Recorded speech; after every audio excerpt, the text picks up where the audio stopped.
All right, I'm going to lead off my little Christmas series, which is my present to all of you. And I'm going to talk a little bit about coaching and what makes a good coach. Now, um, I think that the number one thing that you need to have is a good base of education. Now, you don't have to have a phenomenal base of education to be a good coach.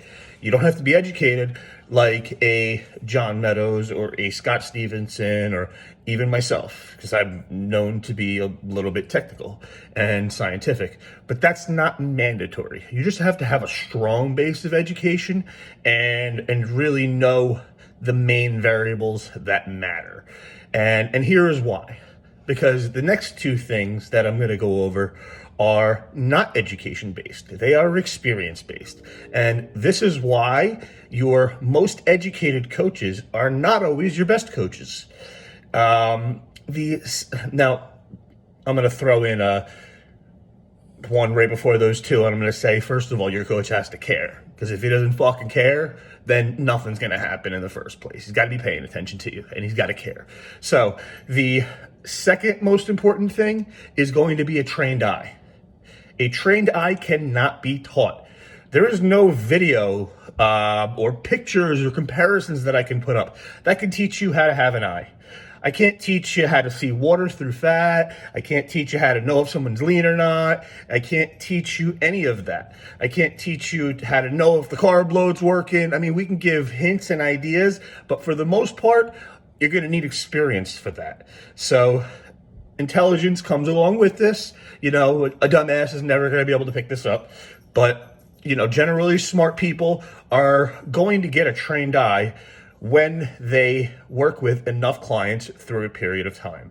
So without knowing what you're looking at, then you're not going to be able to go into the third one that I'm going to talk about, is make the right judgment calls. Now, number three is extremely important and has not much to do with education.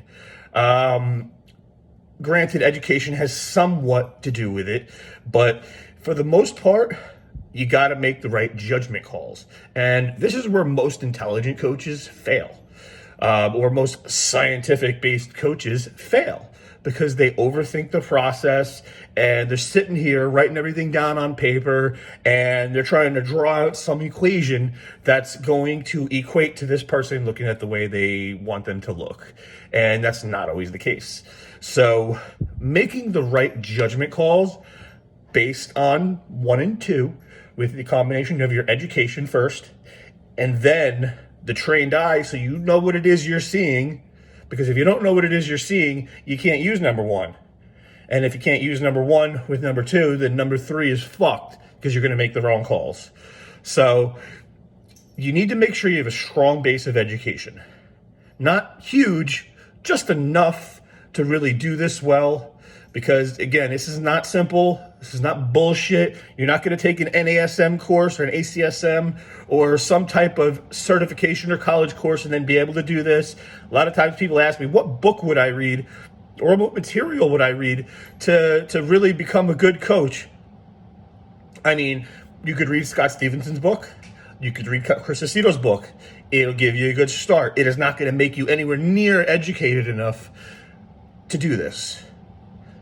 It takes time, it takes experience, and it really takes being in the field too. So if the coach has never really done this effectively, you know, that's a big red flag.